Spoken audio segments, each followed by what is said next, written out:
Let's jump into the markets. The big beautiful bill. The BBB. I don't know if it's going to pass or what. We almost made it to that zone anyway on that sell-off. We bounced back up. We're here now. So how I'm taking this right now, we're going to jump into the news here real quick before we get into the NVIDIA play. Maybe NVIDIA saves the market, you know, who knows.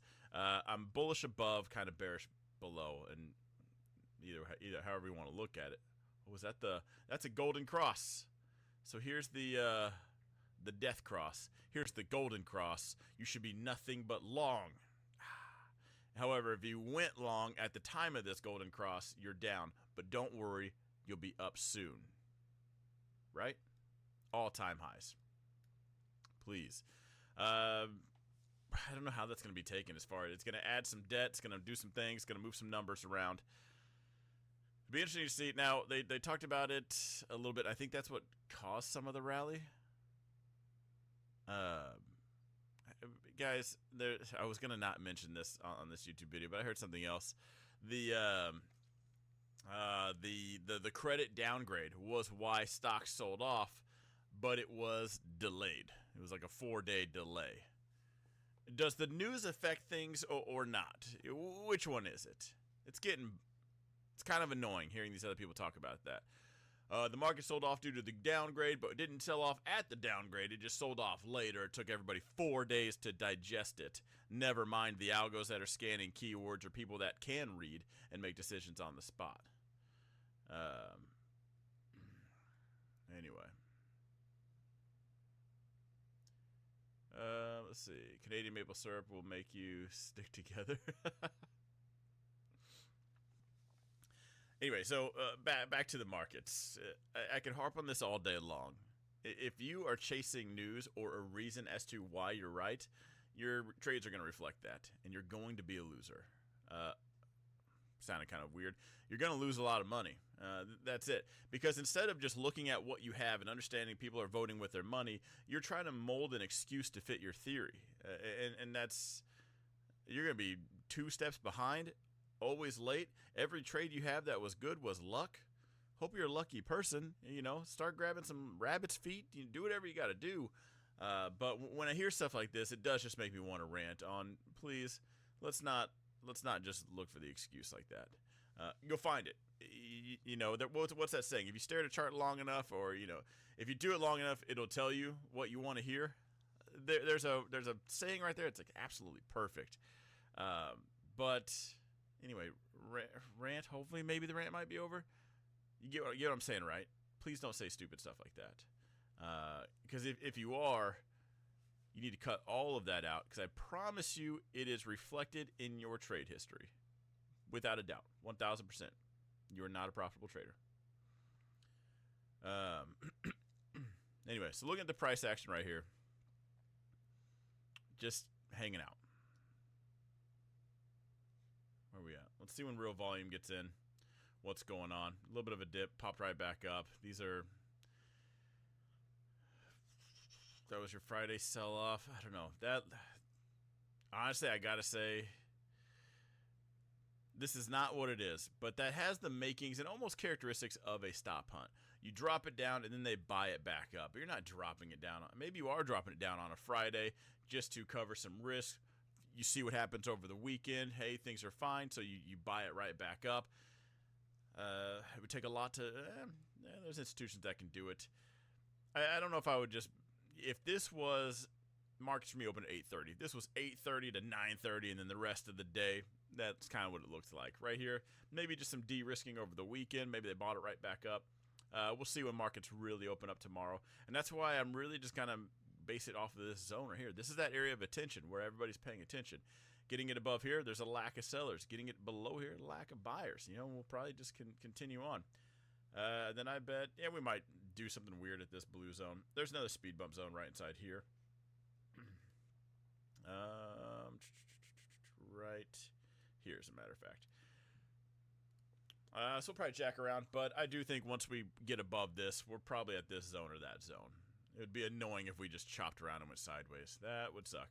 That is why we call them retail weeks. Typically, I call them retail weeks when we're closed on a Friday, just because everyone's got their just one foot out the door. They're never really there. You know, you take Monday off, you still have the rest of the week as normal. If that makes sense. I don't know. Anyway, so keeping an eye out on these areas right here. My bet, I really do want a sell-off.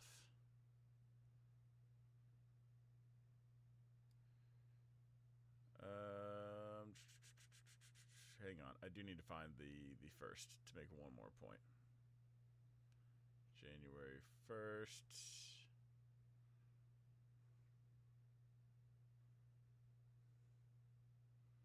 Oh, we probably have to go to the S&P for that and take off some data. 1 second. Something else that I heard. Just want to go ahead and say that it's also pointless. Doesn't mean anything.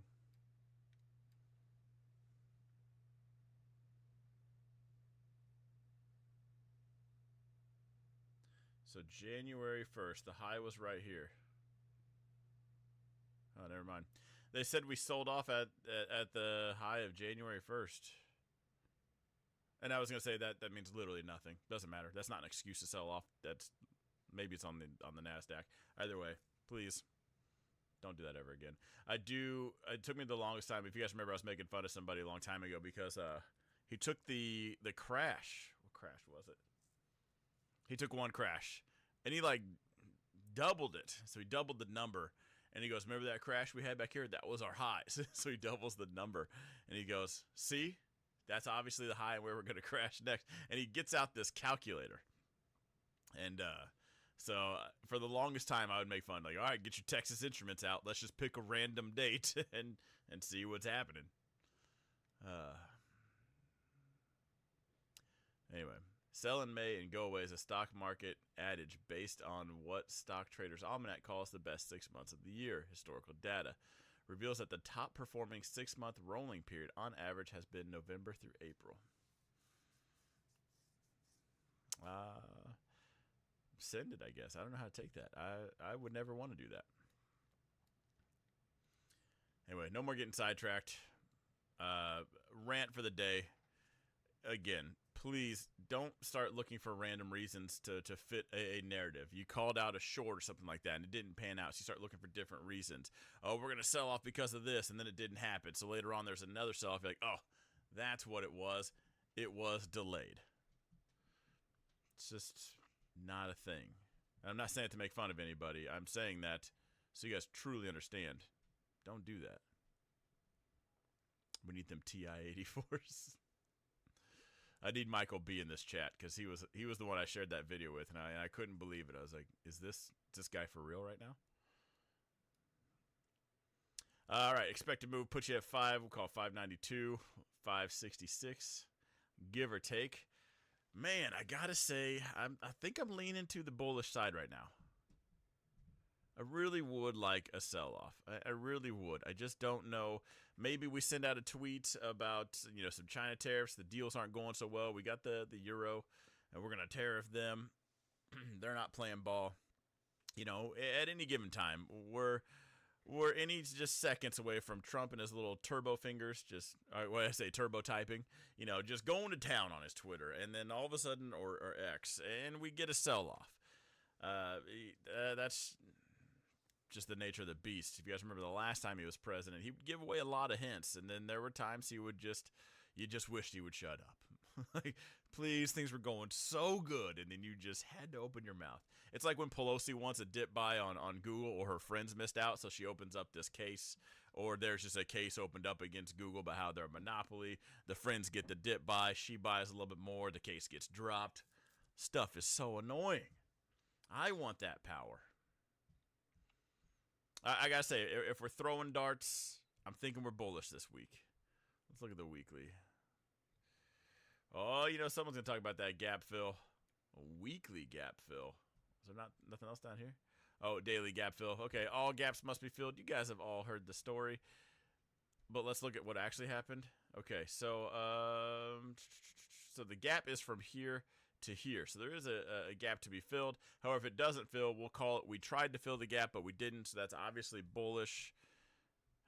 I'm trying to talk like the gap fill people. would put you at that blue zone. Gosh, if that's what it takes, I wouldn't mind it. I am a buyer of the dip right now.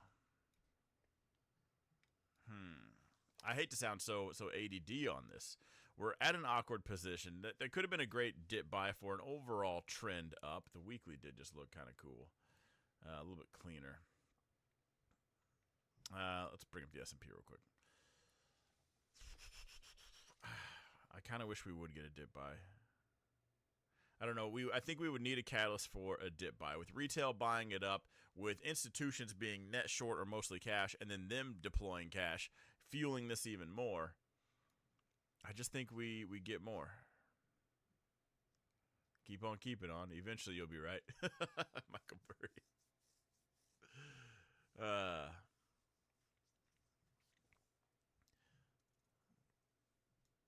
That's why he does sports videos now? Wait, what?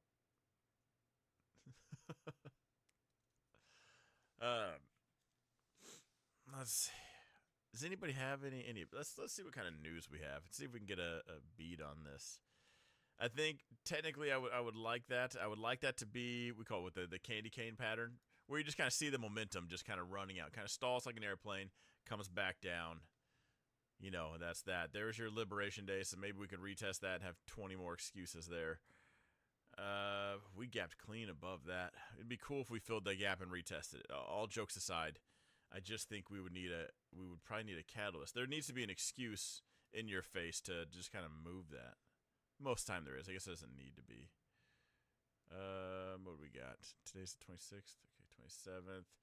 Kashkari, durable goods, nothing there is going to move anything. FOMC minutes, Wednesday. So Wednesday we got some volatility because we also have NVIDIA earnings. We are going to go over that here in a little bit.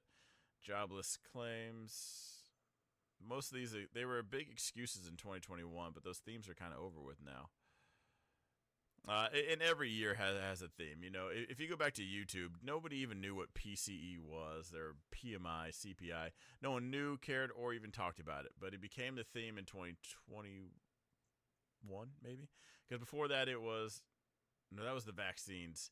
After that, it was PMI, CPI, the letters, right? Before that was EVs. Before that was pot stocks. Every year kind of has a theme with it. That'll be all the rage. What was last year's? AI?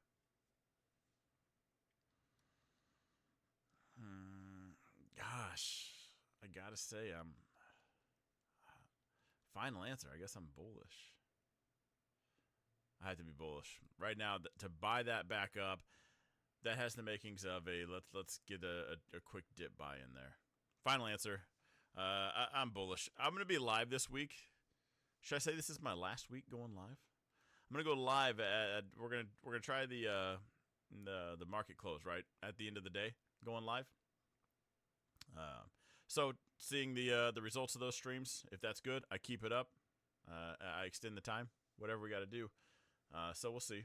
So you guys will know the plays that I take real. All right, look at the NASDAQ. Yeah, break it.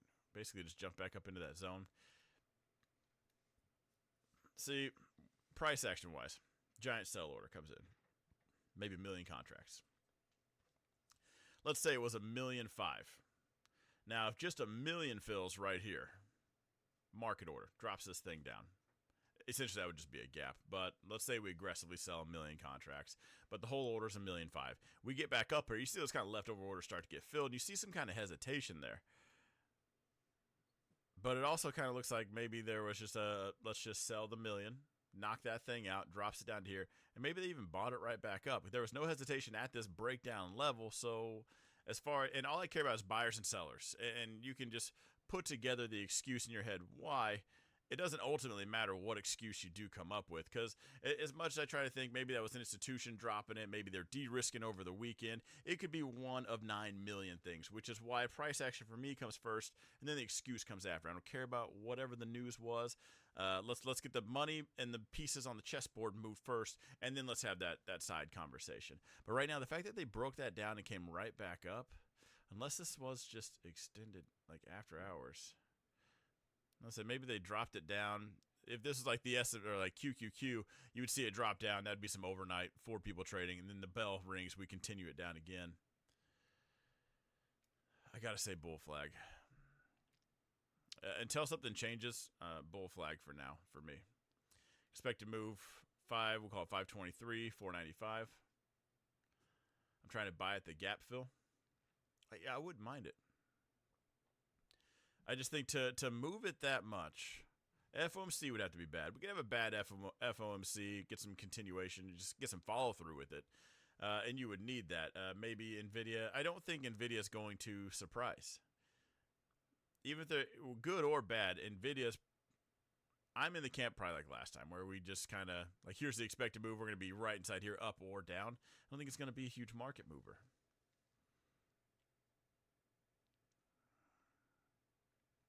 I don't know. Gap fill. Let's do the real gap.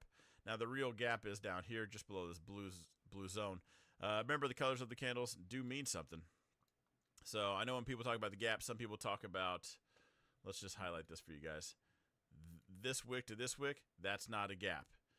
The top of this candle body to that candle body, also not the gap. Because where did it close? It closed right here, opened up right here. That is the gap. So just know that when I talk about the gap, I know the real definition. And so if I'm talking about the gap fill, that's what I'm talking about, is that right there.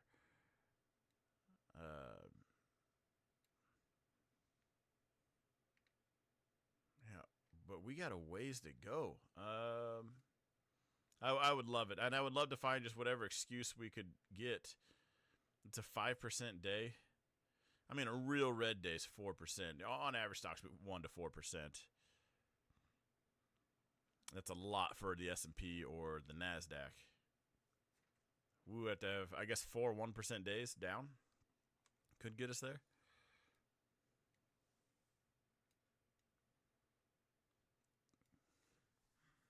Can't imagine NVIDIA chip sales dip after everything Microsoft, Google, and Meta said in their conferences. Yeah. You know what? I've spent enough time on this. Now, ultimately, manage your risk, right? When we're stuck right here in this kind of 50-50 spot, I'm not going in. You know, if you guys were in my group, then you know I made a bunch on this NASDAQ short right here. Or was it? No, I was long the NASDAQ, short the ES. That's what it was. So I was long one. I was like, man, we're really hanging out. So I ended up going short, which is it's called boxing. It's something. It's one of those things that sounds really cool, but it just is not. This particular time, it did pan out because I had my stop. In these charts look similar. So I'm short with the stop right above here, and then I'm long with the stop right below here. Obviously, the NASDAQ tagged out. This one just went in for a gain. It actually did make up for that loss, and then some. Remember, in the futures market, you know, that one contract was this right here, just this little line from here's where I went short, here's where I took profit. That's $3,300. Okay, so same thing over here. This doesn't look like a lot of move, but when you're doing futures contracts, that's quite a bit of money, which is why there's a lot of scalpers out there making 1 point or 2 points, and they try to do 50 contracts because it is the most liquid thing out there. I still like to trade normal.